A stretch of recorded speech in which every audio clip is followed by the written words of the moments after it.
Hey, what's up, Internet? It's the end of day 6 here in Ultimatum League. Getting close to wrapping up our League Start series. Today was mostly spent focusing on the Atlas. We got pretty much all of our Watchstones. We're at Awakener 8 because a couple of our Watchstones are the, titanium and platinum ones from the Maven stuff. So technically I need to get 2 more, I think. These are my last 2. I just don't happen to need them right now to hit Awakener 8. So I don't know when we'll get around to those, but my next goal is going to be going around and picking up our last 2 skill points for some of these zones. Obviously I'm behind in like Glenot Cairns. And then going over to get Uncharted Realms. That's going to be most of what I'm going to be doing tomorrow. We've still got to do. I haven't done these encounters yet. I've skipped straight to Maven for that last video. Because I felt pretty confident that we could kill her, and we did. But I still need to go and do some of these. I know that the Breach Lords are going to be a pain. They always are. And the Feared is obviously a pretty tough encounter. But we aren't quite there yet for tonight. I figured for tonight we would just run like a pretty easy Pit of the Chimera, so I had enough fragments to go do the Shaper tomorrow. Because it's been a long day, and it's pretty late. So I figure we'll just go jump into here. As far as gear wise, I don't think I've done anything new since our last video. I'm 96. I think I died like twice today. I keep dying in weird ways that aren't even... I've only died to an ultimatum once, I think. One thing I did add today after stream was this Invicta's Metal Axe on a weapon swap so that I can swap and proc this Rampage buff. And this will let me to keep the Rampage buff when I switch back to my wands. It helps a bit on mapping, but where it really helps, I think, is in the Ultimatum trials. And it also kind of shows you how absurd the monster count is. I'm going to let my buff expire when we find the Ultimatum. And I'm not sure like how hard I'll push it, because I do want to hit 97 tomorrow. But some of these ultimatums that I've been pushing are like, they're capping out the Rampage buff, which caps at 1,000 kills and stops tracking, by like wave 4. And they'll be like waves, 7 or 8 wave ultimatums, which seems kind of ridiculous to me, honestly. It feels strange to me that this league is so willing to do this kind of stuff. Now, Protect the Altar ones actually don't have as many mobs in my experience, but we'll switch to the axe at the start. And then as soon as we proc Rampage from killing stuff... Oops. I accidentally didn't have it on. We'll try that again. There we go. So we missed the first wave. But it'll probably be about 100 mobs per wave or so. Depends on how many waves we get in this one. And honestly, my strategy for these hasn't changed too much. Like, it's a lot of running around in circles, trying to not die, and kind of just crossing my fingers, right? Because it's impossible to see some of this stuff. Rampage does seem like it does a fair bit of work, though. It does also make things even harder to see.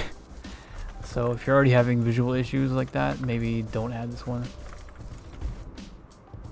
5C, sure. The arena for this one's not too bad. See, we missed the entire first wave and we're already at almost 700 kills. There's probably like 800 mobs or so in that whole thing. But that's the lowest, those Protect the Altar ones. The highest I've seen are in the Survival and the Stand in the Stone circles. Some of those are like 2,500 to 3,000 mobs. It's hard to say because you kind of have to like let the Rampage buff fall off if you want to restack it past 1,000. Now Chimera is an interesting one. Usually one of the easier fights for this build, as far as the Shaper Guardians go, is you can drop your totems here outside of each door. And everything will just get cleaned up as it walks out. And then you can put your totems back in the middle.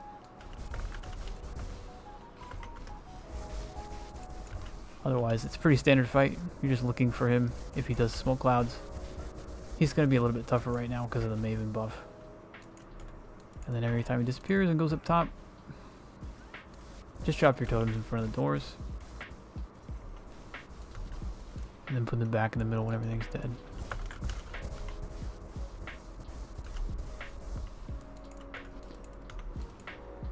Now, as far as the league goes, I feel like, you know, I'm enjoying the risk to reward aspect of it. I think they got that mostly right. I just don't know if I like how they went about it.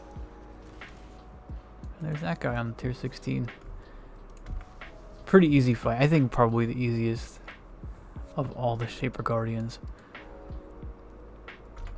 But yeah, the Ultimatum mechanic, I don't know. The more I play it, the more I feel like it feels a little bit brainless, I guess I would say. I don't know how to put it without trying to, like, sounding weird, like I'm disparaging them, but it feels really just kind of dumb because there's no...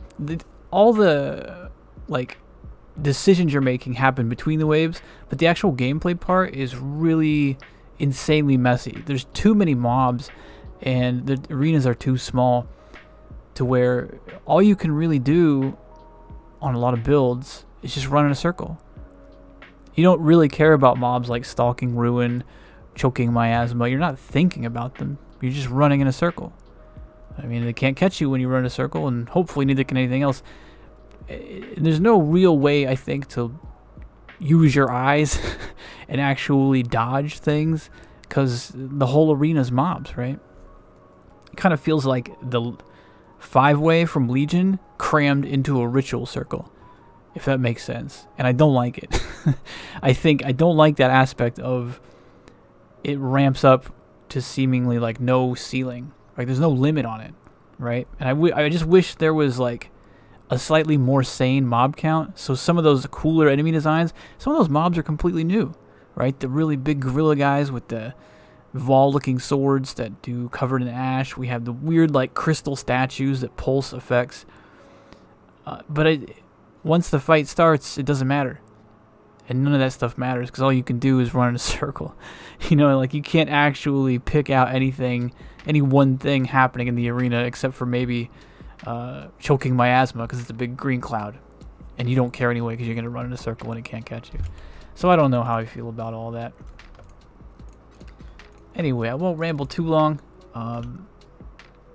I feel like it reminds me a little bit of Ritual in the sense that I'm enjoying the core game more than I am the league.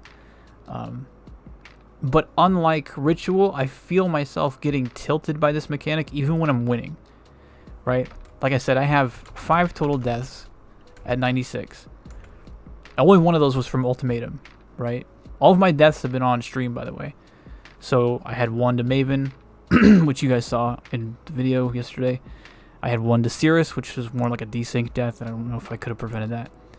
I had a silly one just in a map where I flame dashed right into a pack of aura mobs that ganked me.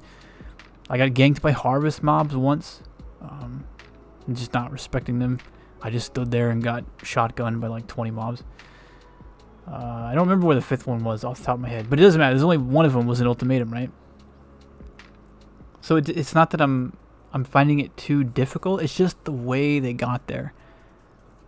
After we went through a string of leagues where things got nerfed for being too high density and too rewarding, somehow we wind up in Ultimatum, and they're demanding that you kill faster because they're going to just spawn more mobs as fast as they can.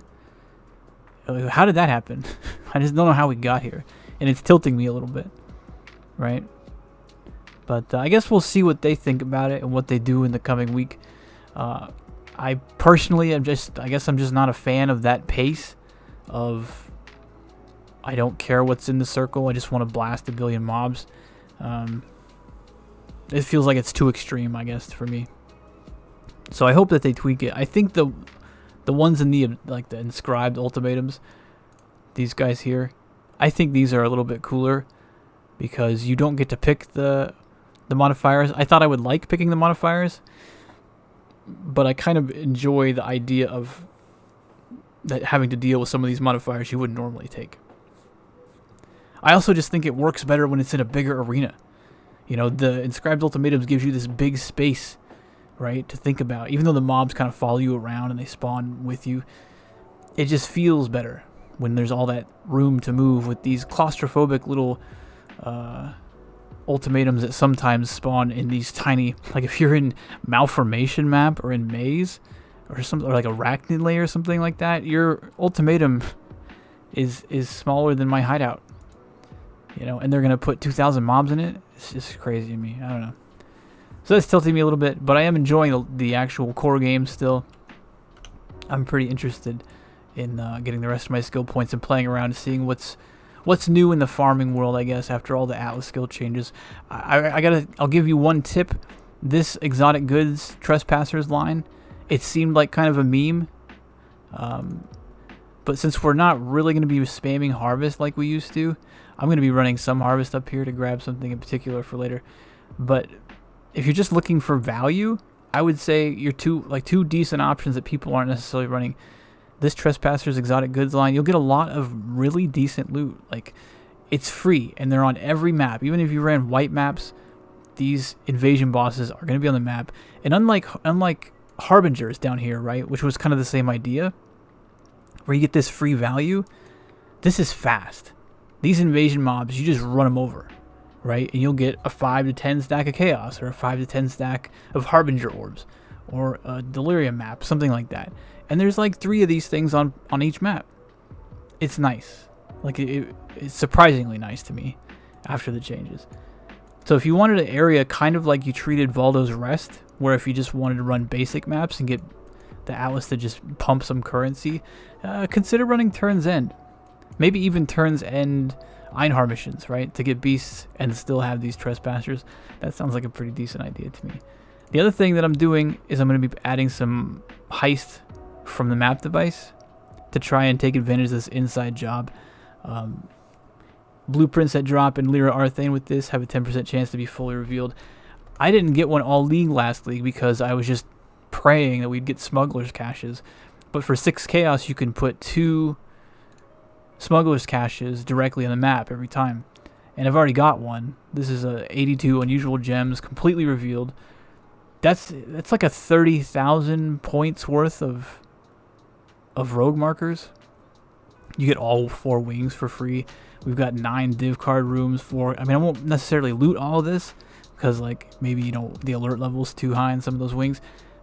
But still, like, this is for basically getting this for free. Once I level up the rogues, this seems like a pretty decent idea to me. So that's my 2 plans for, like, low investment farming, if you're looking for something to do. Anyway, I won't make this video any longer than it needs to be. Tomorrow's video will probably be the last in the League Start Progress series, since we've already killed Maven, we've killed Cirrus, we're at Awaken Rate. Obviously, we've got some endgame fights here. I'm going to try to kill some of these tomorrow, if not all of them. The Feared is probably going to be the one that I don't get done tomorrow, so just because we're going to have to get Cortex and things like that.